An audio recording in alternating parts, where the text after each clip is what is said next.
یک روز صدف خانم فهیم برش گفت فهیم جان، اگر ما از خودت بخوایم که یک شب بری با یک خانم دیگه غذا بخورین و شامت برین سینما یک فیلم ببینین، چی نظر داری؟ فهیم تعجب کرد، گفت منظور چی است؟ گفت مادرت میگم.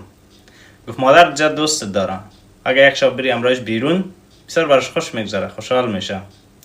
فهیم گرفت به مادر خود زنگ زد، گفت مادر جان میخوایم که بریم یک شب بیرون غذا خوردن. مادرش تعجب کرد، گفت خیراتی است؟ گفت خیراتی است، فقط دلم بر تنگ شد، خواستم بریم یک شب بیرون با هم غذا بخوریم.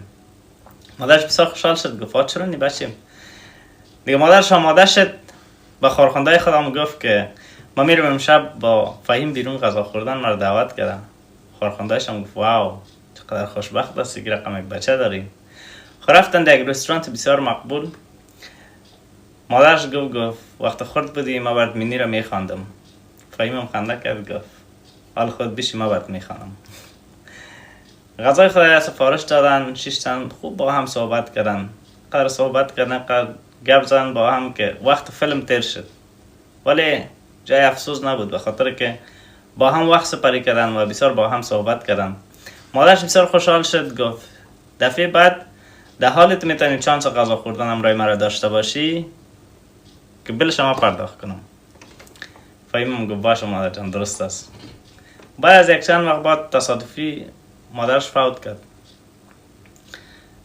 فهیم بسیار ناراحت شد و پدرش برش یک خط داد. او خط نوشته بود که بهترین شب زندگیم شب بود که مرا در غذا دعوت کرده بودی و بل دفعه بعد ما پرداخت کردیم.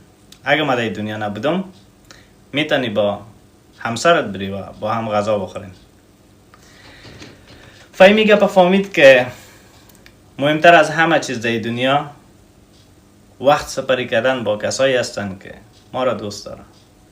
بعد از این فهیم زیاد کرد پدر خود رفت غذا خوردن و هر باری که میرفت غذا خوردن یادای مادرش تازه میشد.